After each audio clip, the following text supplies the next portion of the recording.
And we're a go.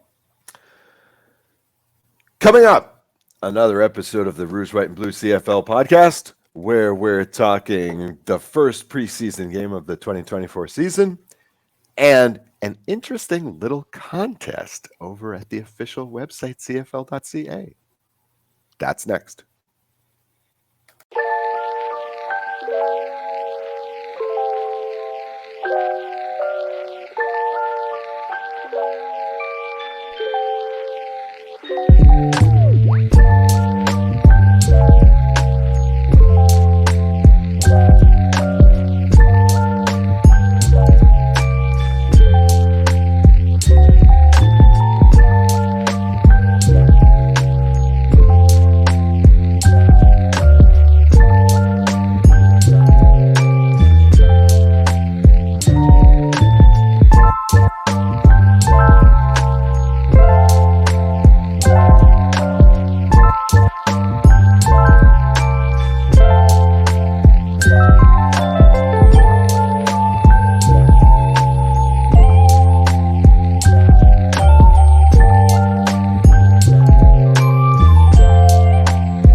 Okay, here it is, the Rouge, White, and Blue CFL podcast. With this new format, I don't know whether to say welcome or not. We already did the people have seen us.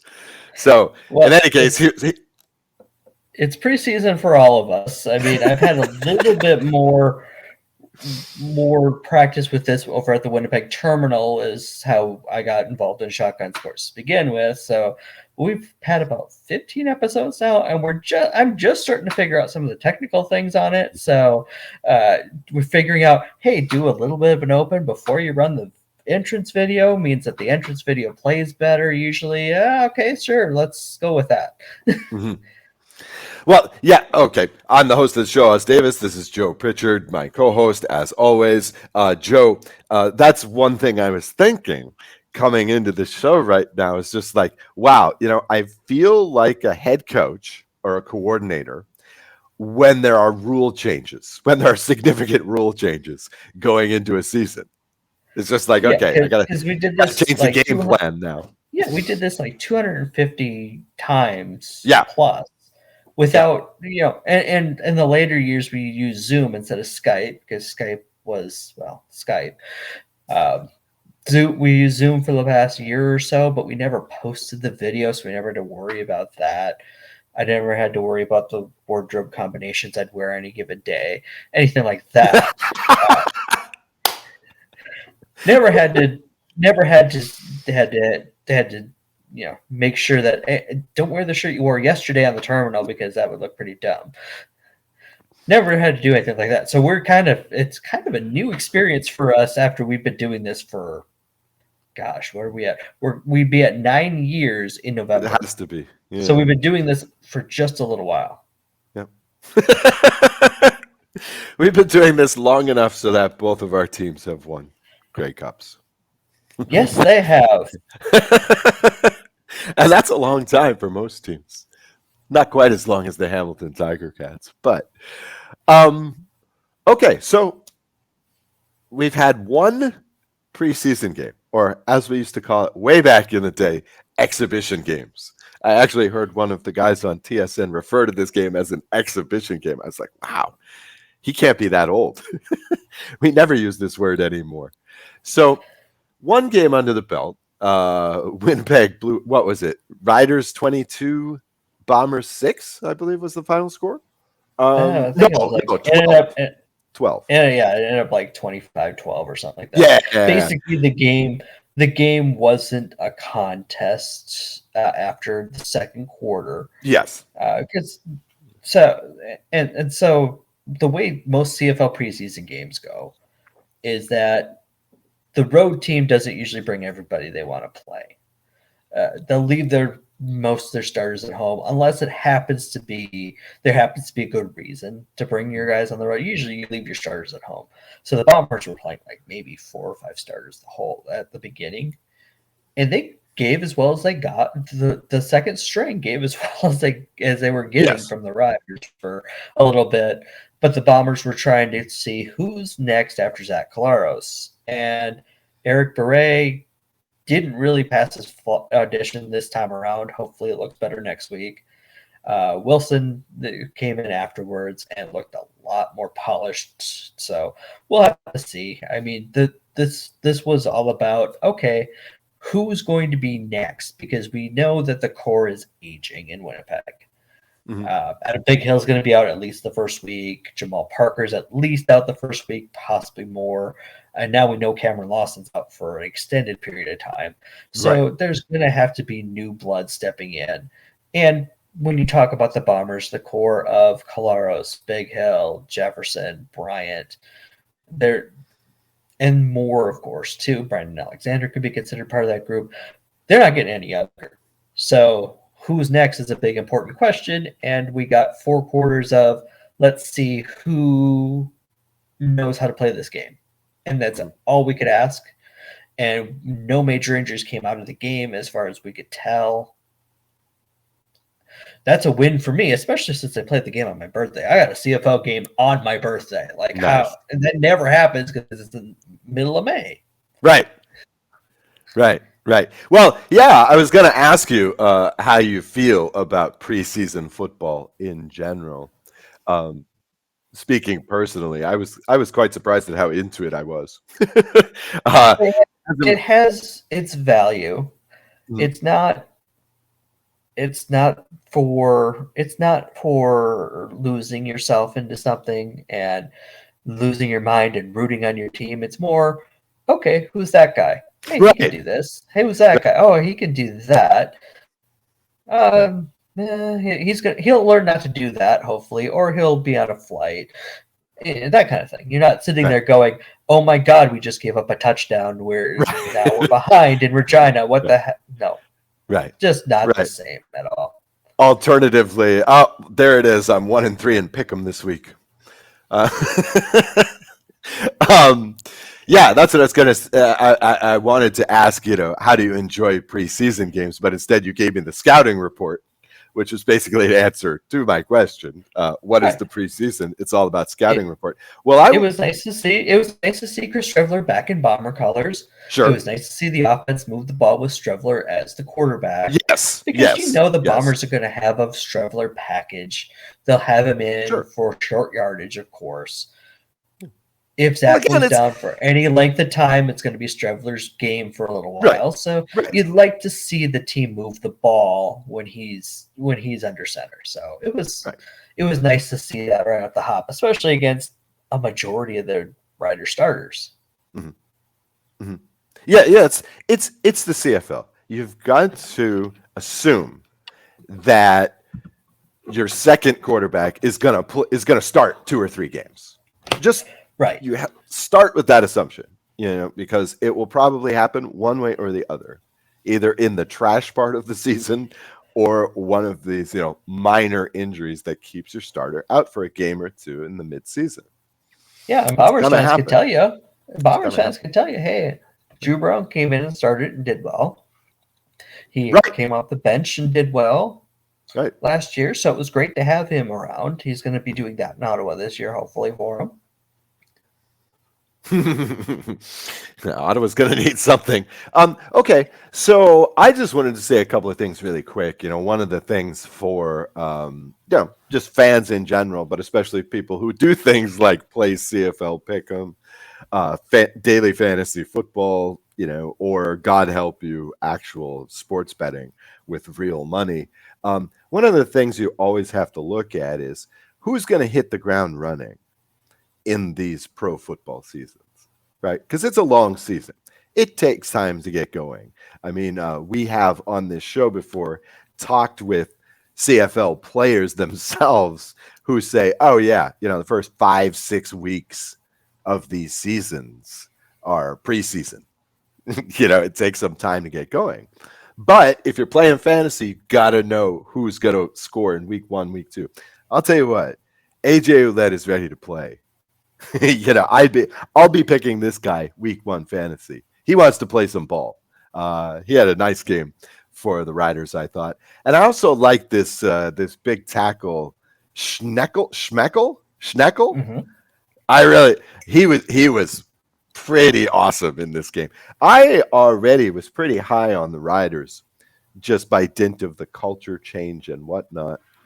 But this game, and it might be a little bit of recency bias. It might be a little bit of excitement for football in May. But it looks like it's fun to play ball in Saskatchewan again. It looks like these guys want to play this year.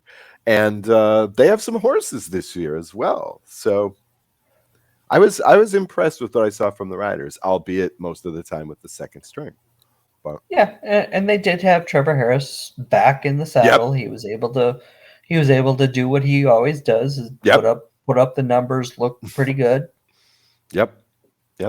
So, nice sign for the Riders, I guess. I'm hoping this isn't recency bias, but after this last couple of years, there's no way but up for the Riders at this point. It's going to be hard to watch them in June and July, starting off 3-1 or 4-1 like they always seem to do, and not go.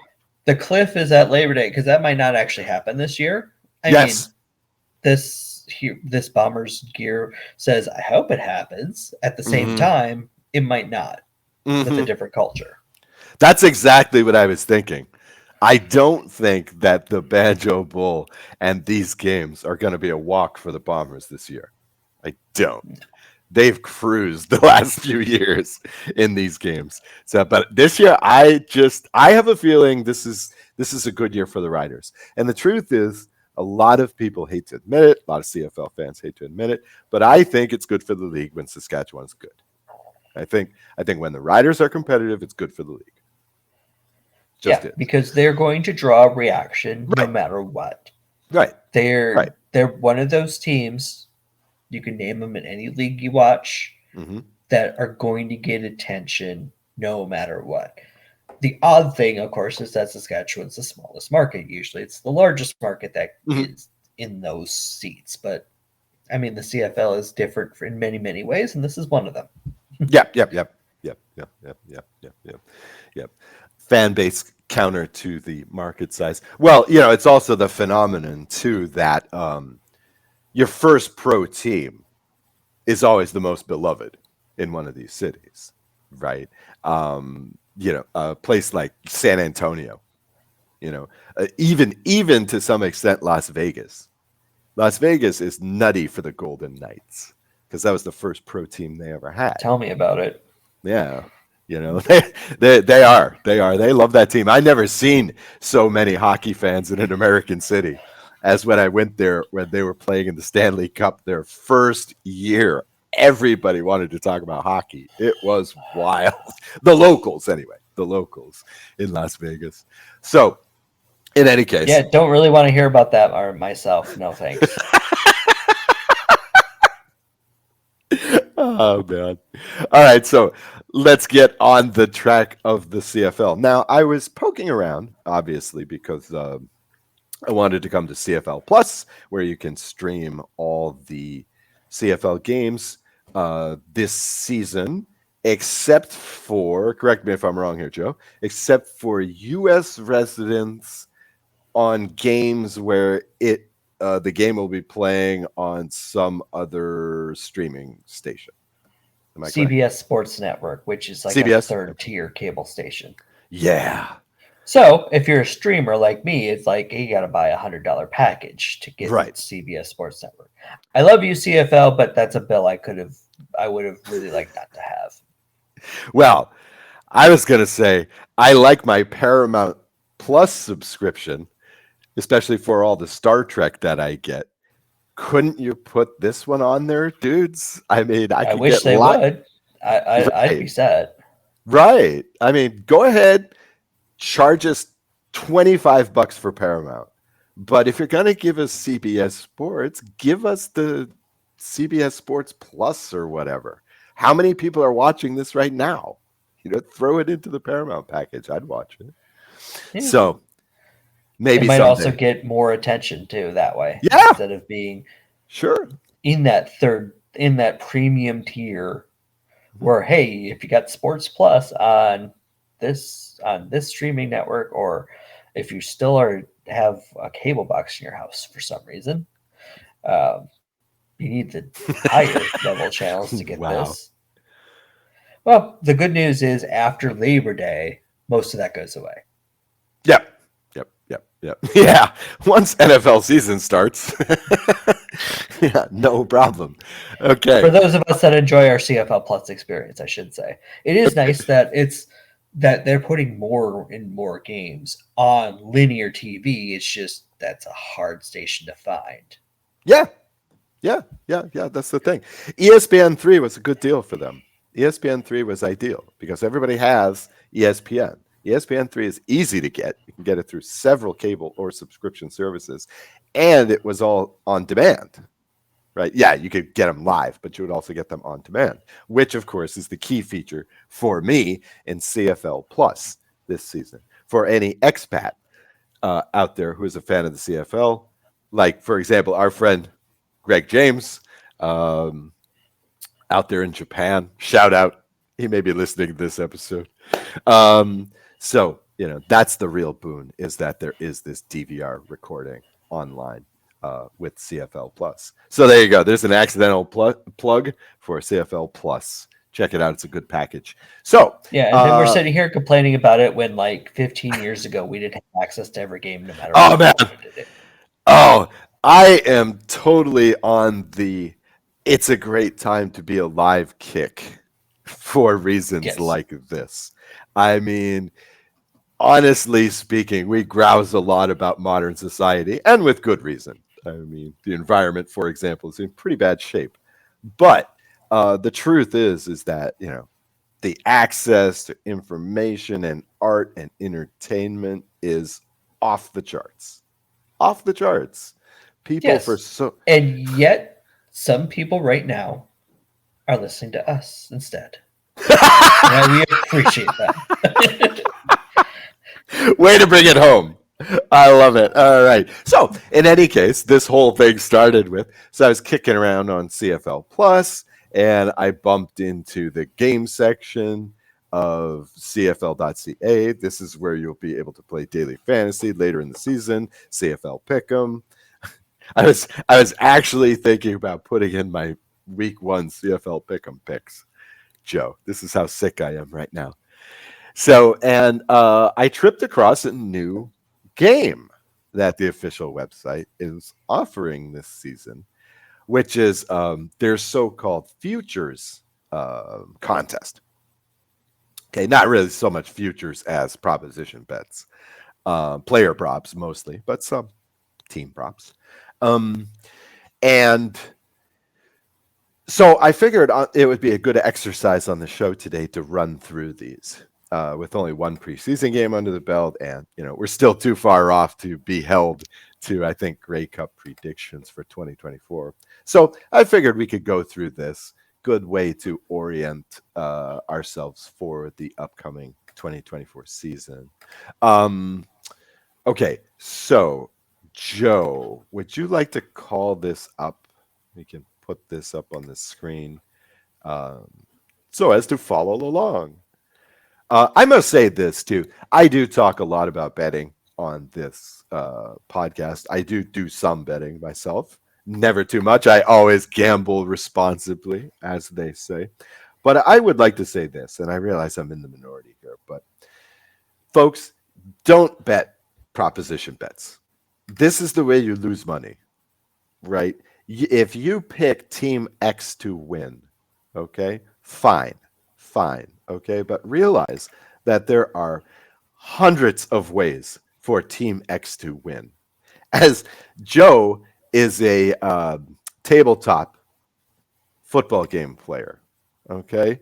And if you ever play those games, if you ever play Madden, especially as a coach, you realize that there are thousands of ways to win an individual game of football.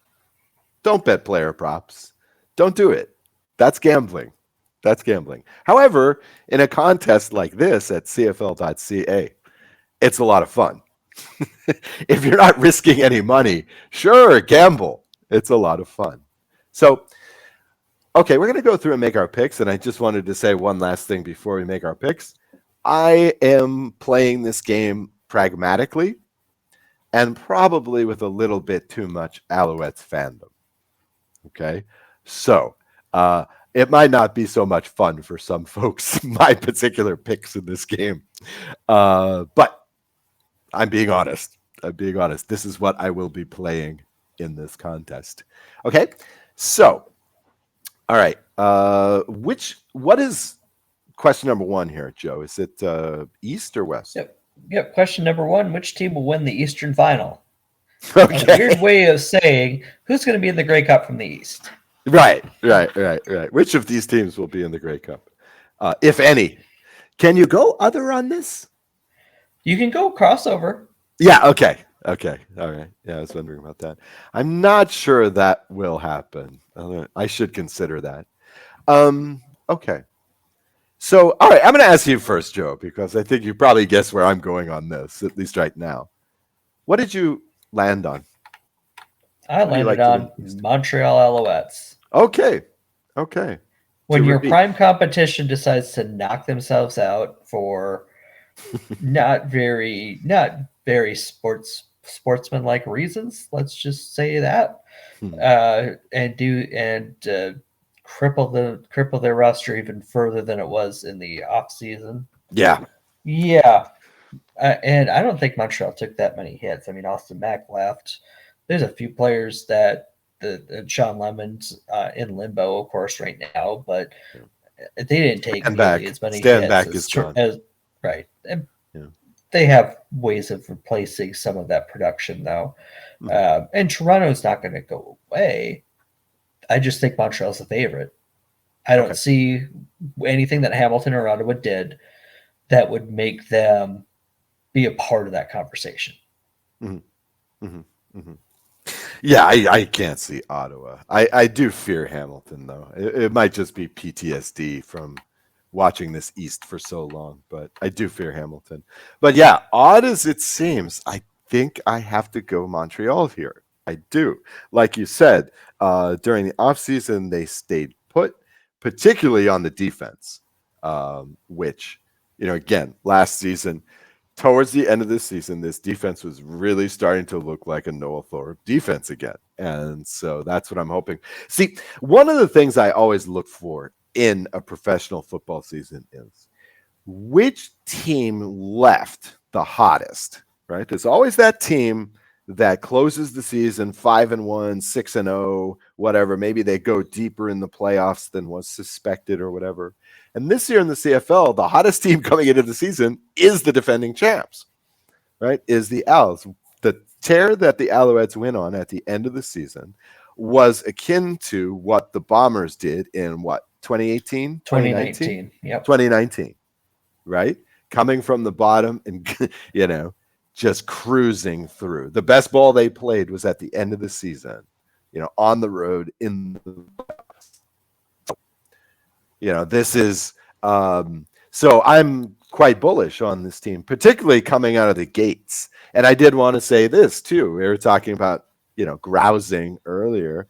I'm glad that the CFL schedule is finally starting to come back to something resembling fairness for these Eastern teams. Ever since COVID, the schedule has been jiggered to put these first couple of weeks exclusively in the West when possible. And so this year it's kind of mixed up a little bit. So I like that too. I imagine that the Alouettes will get off to quite a good start.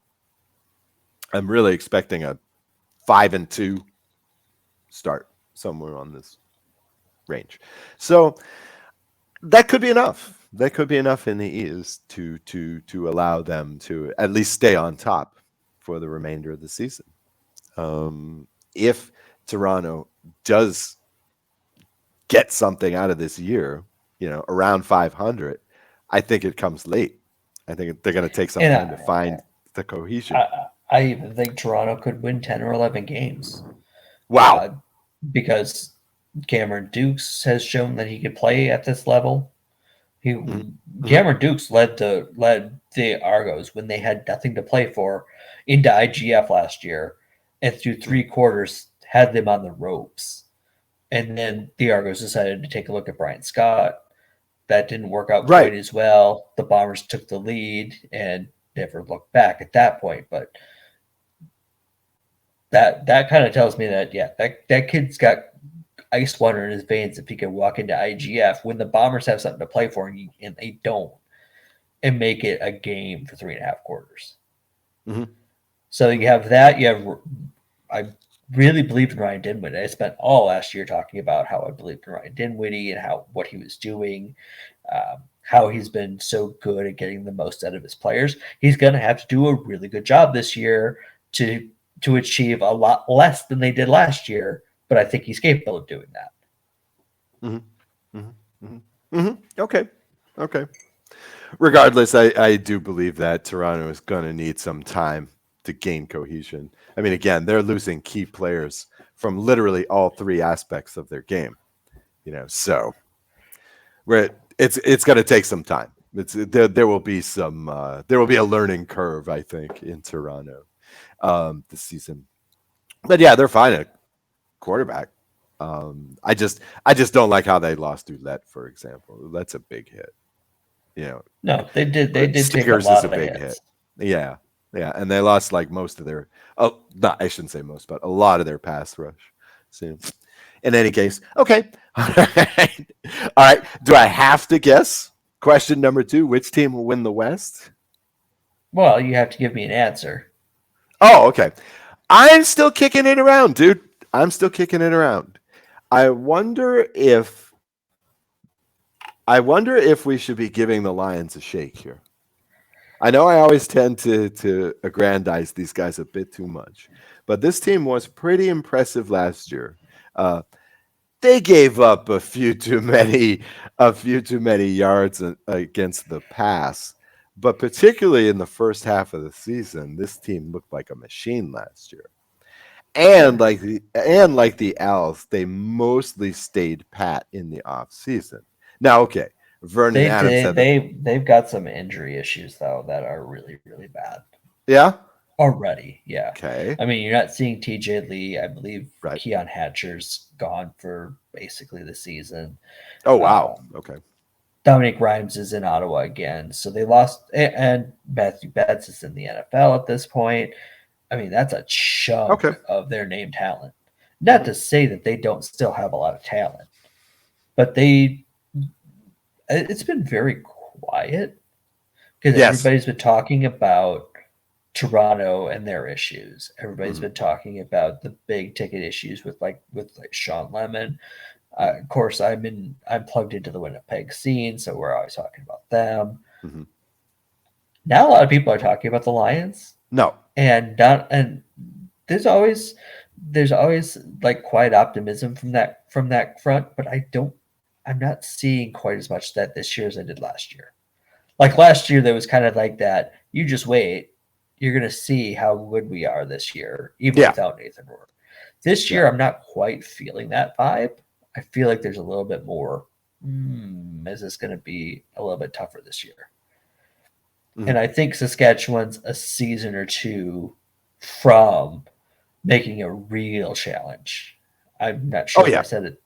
I'm not sure if I said it on this show or the terminal last week, but I think that they'll be in the running until probably about mid-October is my guess. Mm-hmm. But I don't think they're quite ready to make that leap. I think they finished with 10, 11 wins. I just don't think that's going to be enough. Yeah.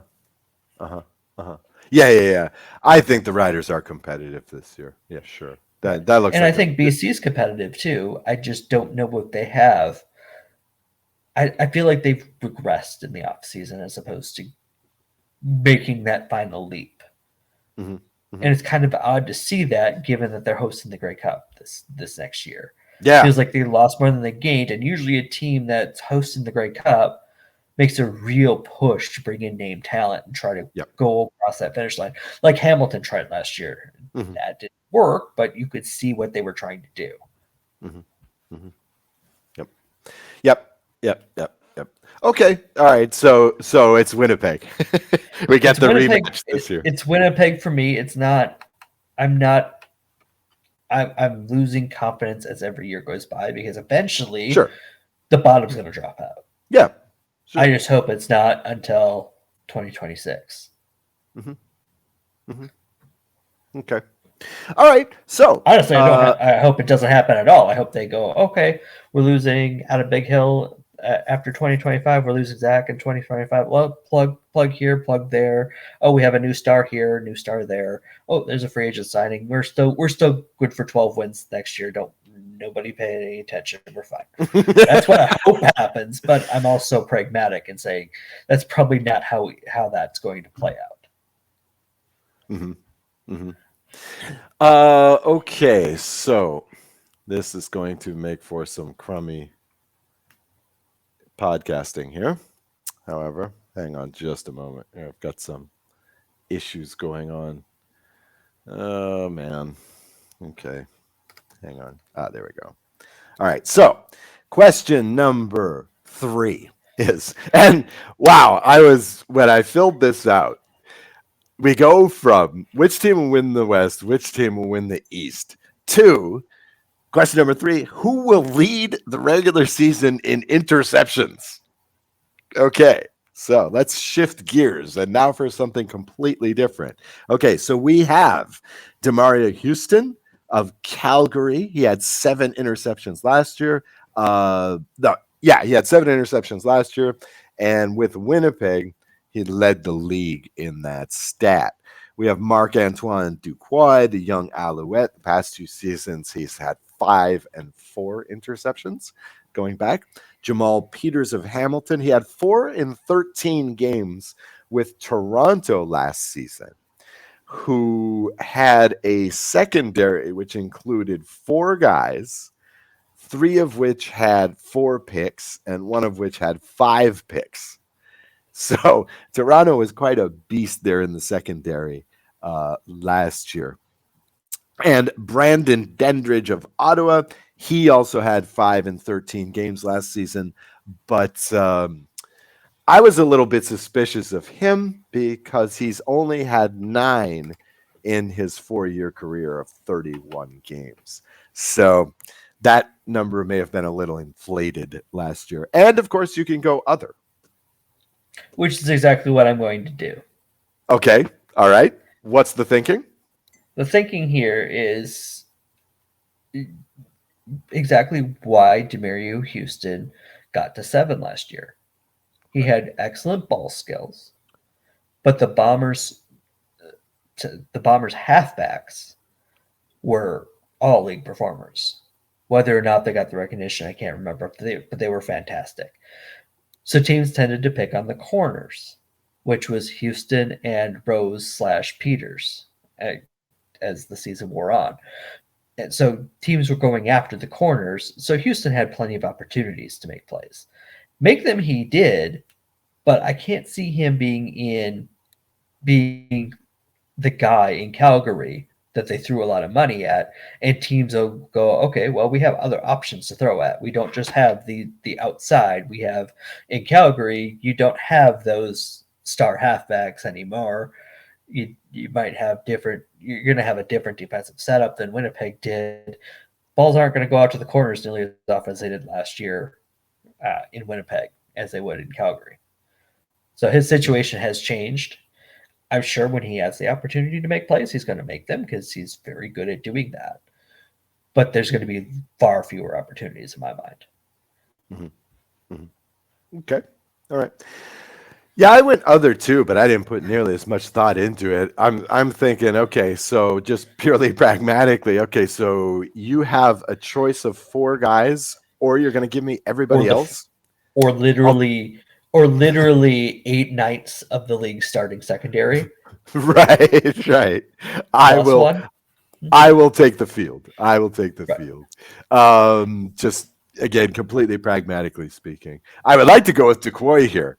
But I guess part of this bet or part of playing such a scenario is you have to guess how often the team is going to be thrown on. Right. And here we have Jamal Peters. Now, he may be the man in Hamilton, but if this season goes the way most of us think it's going to go, they're just, the opposition is not going to need to be throwing it all over the yard. And again, if he's the guy in Hamilton, how many times are they going to throw at him? Right. Exactly. Right. So, those are your temptations right there. And it's not enough. You got to go other here. All right. Now, this one right here, I really wonder about question number 4. Okay. Because the question is, will a quarterback throw for 5,000 or more passing yards in the regular season? Now, okay. Last year, Vernon Adams, of course, led the league with 47-69, played every game, and essentially had a career year. All right. Second and third were Collaros and Jake Meyer of Calgary, who played in every game. And these two were just about at 4,200. Okay. So it feels to me like what this question actually is will Vernon Adams throw for 5,000 yards this year? Right. And he doesn't have the weapons he had last year. So right. No. Nobody else is going to do this. No one else is going to come close to this. He may not have the same luck with his health as he did last year. Right. Again, you can't count on any quarterback in the CFL to play 18 games. I think, especially if it's a Vernon Adams or a Jake Meyer who played in all 18 games. Just the odds against that are just really, really high in the CFL. They just are. So, yeah. So this really surprised me because it's kind of a sucker question. I don't know how you can go yes on this particular prop. So, all right, there you go. There's the secret to question number 4. Question number 5: who will lead the league in receiving touchdowns during the regular season? Okay, so we've got some names here. All right, so we've got Tim White of Hamilton. 8. He's had 8 interceptions for the last 2 years running. He led the league in receiving yards last season as well. You've got Alexander Hollins at BC. He had 9 last year. Dalton Shun in Winnipeg, who had 10, led the league, who I would argue also had a career year last year. Would you say so, Joe? I honestly thought he was more involved in the offense. Not that he wasn't last year, but once Kenny Lawler got there, he kind of started to attract Zach's eye a little bit more. The year before, 2022, they lived on the Zach rolls out right, Dalton goes to the corner, touchdown. They lived on that in 2022, and they got away from that a little bit in 2023. I'm not saying that he had a bad year in any way, shape, or form. It's just there were more weapons last year. And that's exactly why it's so hard to say that any of these fantastic players, including Eugene Lewis, his handicap is playing in Edmonton, so that's a problem. Any of these guys would be in the boat where they're the team's number one guy. I would scratch Sean for that reason. There's so many weapons in Winnipeg. They're going to score a lot of touchdowns, but they're going to be spread out. Eugene Lewis, he's the guy in Edmonton, but you know that, and you can defend that because they don't have a lot of other options. Like Tim White's good enough right now and on a good enough setup where he's scoring a lot. Alexander Hollins is going to probably have to be the guy in BC this year, and I don't know if he's ever been the number one guy in the CFL yet because they had a lot of weapons last year. How does he transition to being that? And then, of course, you get to have 8 other teams worth of receivers. Right. Somebody's going to break out. Right. So I think our choices are other this time. But if you really wanted to go away from other, I think Tim White's your best option. Really? Okay, because I was going to suggest Hollins at that point, especially if you're even considering the previous prop. Yes, then you definitely are going Hollins. Right. And if you're we're not. Right. If you're a BC fan, you might want to pick Hollins. Yeah. Good point on Eugene Lewis. Eugene Lewis last year only had three touchdown catches, but in 2021, 2022, he had 8 and 9 for Montreal. So a lot depends on what backfield he's playing from. So right, and they're going to have McLeod Bethel Thompson there too. Mm-hmm. It's going to get better for him in Edmonton. Mm-hmm. It's just not going to be enough for him to lead the league in touchdowns. Yeah. That's my feeling, pretty much. If you had to pick another, who would you go with? I was thinking maybe Wolodarski. No, they don't use Wolodarski in the red zone like that. Okay. They use him a lot more as it's 2nd and 8. Let's send everybody else deep. Wolodarski short, 9 yards, first down. And it works. It works very, very well because you have a lot of scary guys going deep. So what are you going to do? Okay. So if you had to pick a player, you'd probably go White. If you were twisting my arm and didn't give me other, I would say Tim White. Okay. Just because he's done it in Hamilton with the quarterbacks they have in play. Mm-hmm. Mm-hmm. And there's nobody else that is going to take the spotlight from him this year. Okay. All right, great. Next question says, which team will have the most sacks during the regular season? Okay, so here, obviously, I wanted to go with Montreal, but the Alouettes were far better in the secondary last season. And again, with little offseason movement, I'm going to assume that things are about the same. I'm going to assume that the key there is in the secondary. I think I'm going to go BC here again. Last season, Toronto, BC, and Winnipeg were 1, 2, 3.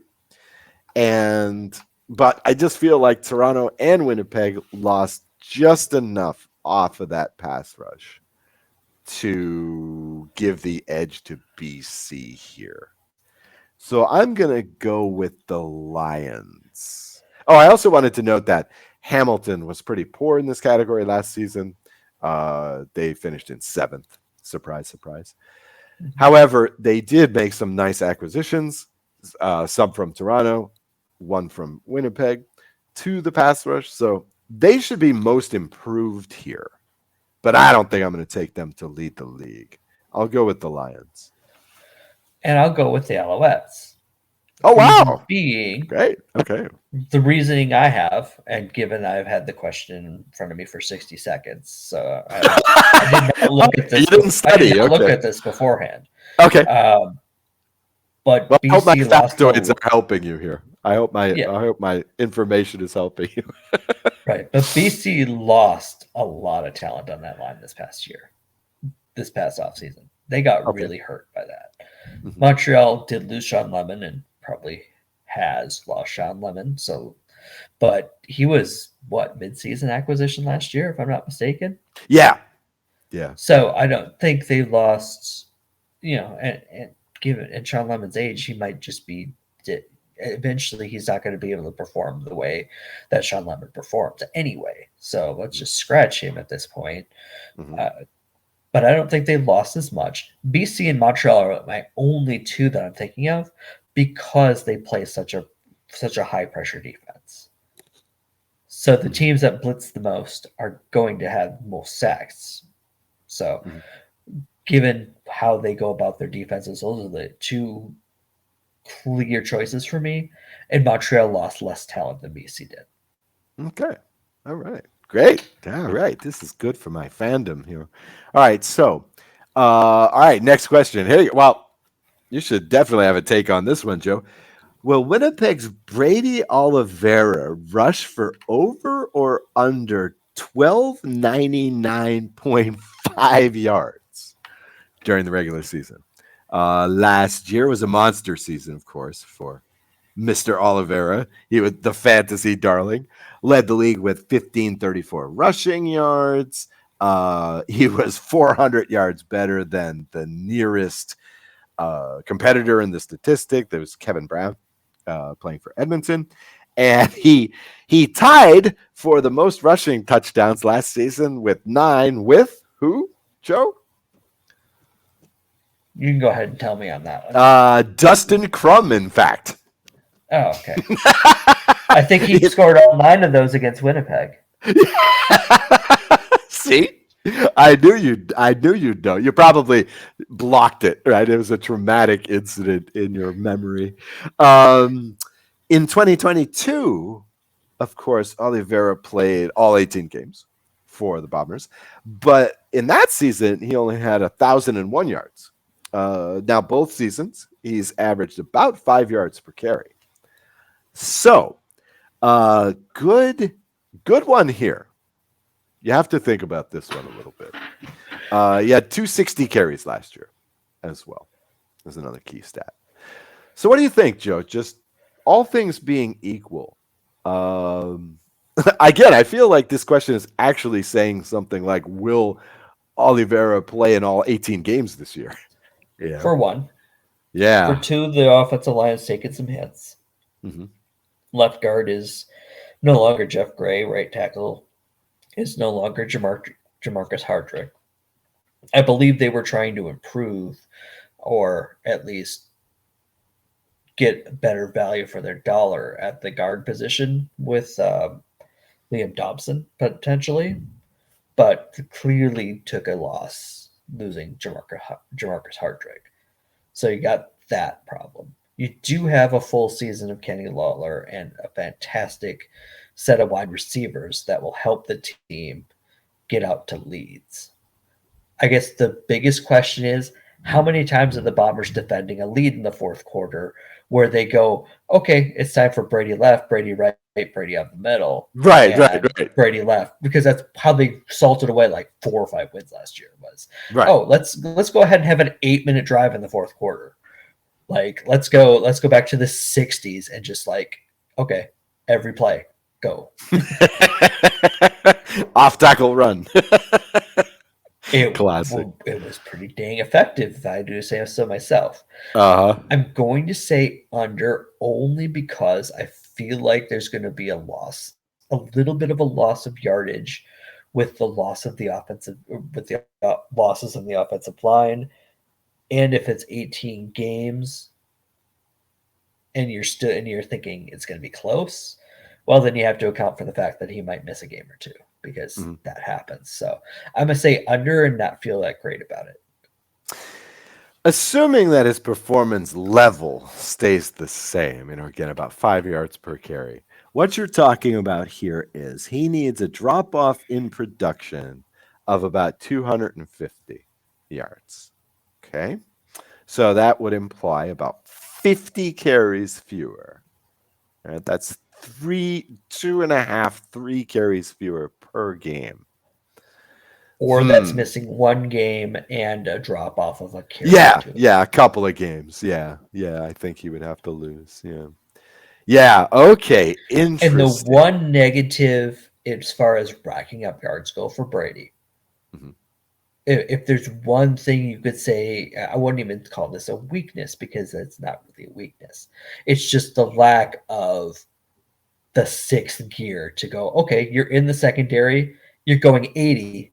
It's more, you're in the secondary, you're going 20 or 30, but you're not going to outrun the safety. Right. Exactly. Because there was a few opportunities where he made his own holes for 20 yards, but if you would have been able to have 1 extra step, he could have made it 80 instead of 20. Right. Okay, that's an interesting one. I don't know. I'm going to have to think about this one. I feel like this could be if he does hit the over, this could be a make and break for this contest. I feel like.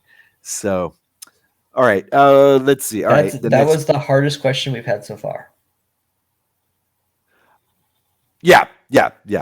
Especially on the player props, because I did think about this one for a good long time. Question is, which team will finish with the best regular season record? Okay, now, clearly the default pick here is going to be Winnipeg. Okay. I'm not sure. I haven't crunched the numbers yet. I haven't, speculated about regular season records yet. But I don't feel like any team is going to have a monster year this year. No. Okay, I don't see it. Don't see any 14 wins. 13 might be a stretch. Maybe one team. But is the answer Montreal? I think it is. And the reason I say it that is we've established that Winnipeg and Montreal are our favorites. Right.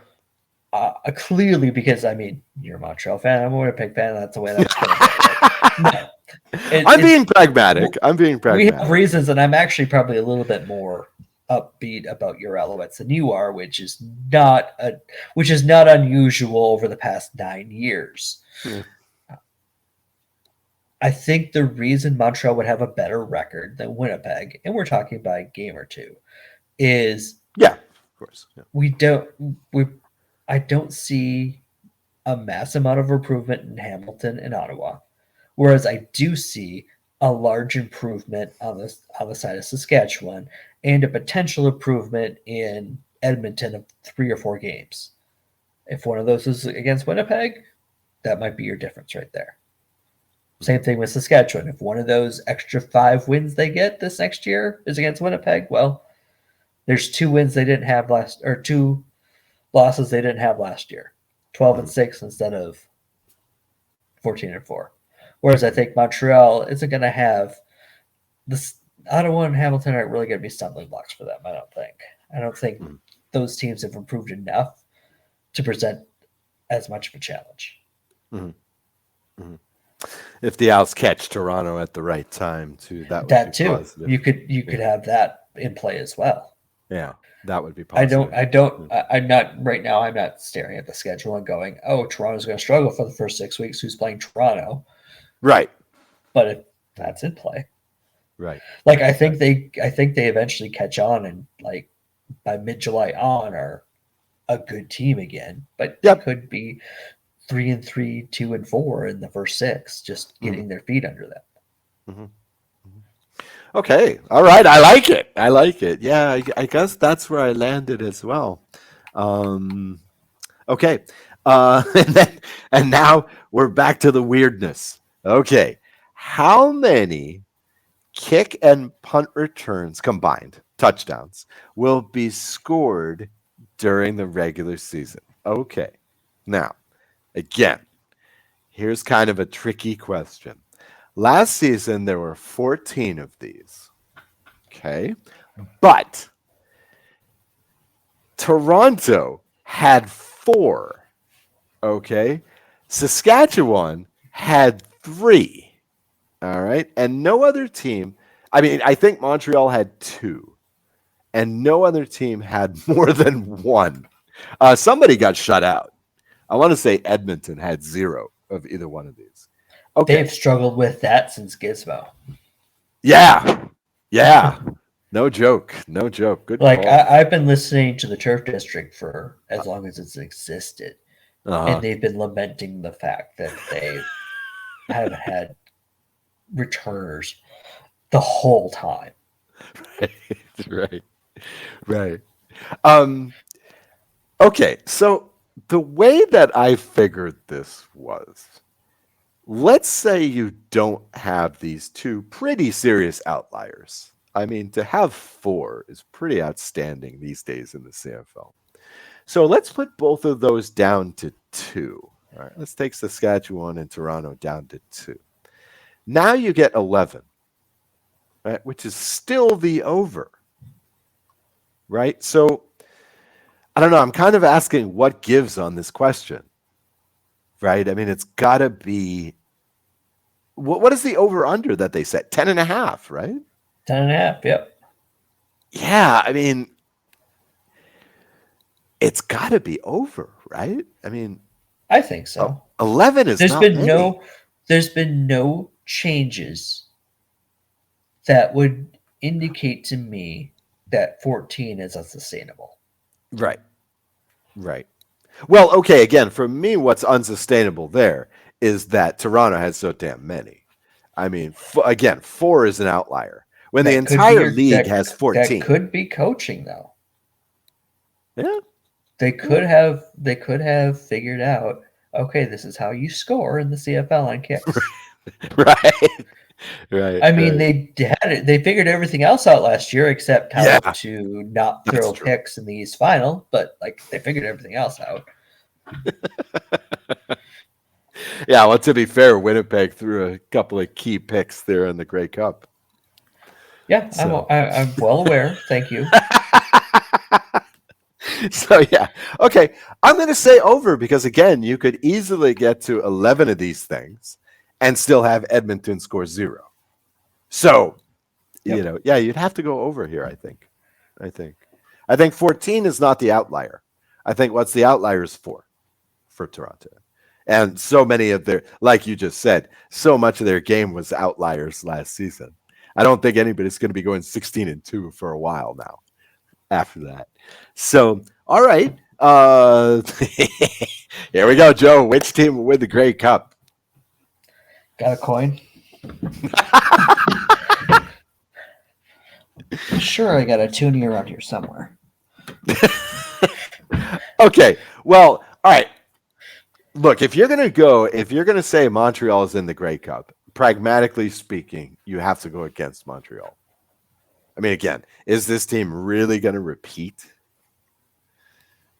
I mean, just by the because right now we're laying out the storyline of which team wants to be a dynasty between Winnipeg and Montreal. So wow, that's the storyline we've set up by doing this. Okay. Given it's a CFL, we don't have a damn clue about what we're talking about. But let's assume we're actually right on this in this case. Okay. Which one of these teams is a dynasty? Oh, because Montreal basically puts themselves like a step away from it with 2 in a row.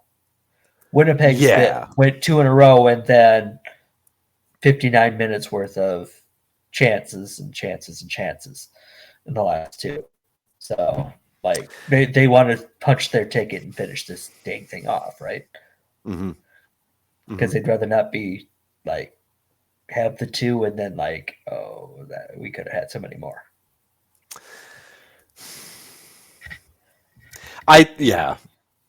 Just again, just to be completely pragmatically, if this thing comes down to Winnipeg and Montreal, I think I have to go Winnipeg to win. Yeah, you are correct. It's impossible. Again, I don't like futures bets. I don't like proposition bets. It's hard. It's impossible to look into the crystal ball and to see who's going to win, right? You're just going on feelings. Okay. I did want to point this out for this part of the bet. Okay. So we do have odds on who will win the Grey Cup. Okay. At the sports books now. Pretty much everywhere now. These, of course, came out at some sports books, especially in Canada, immediately after the Grey Cup, as is the tradition.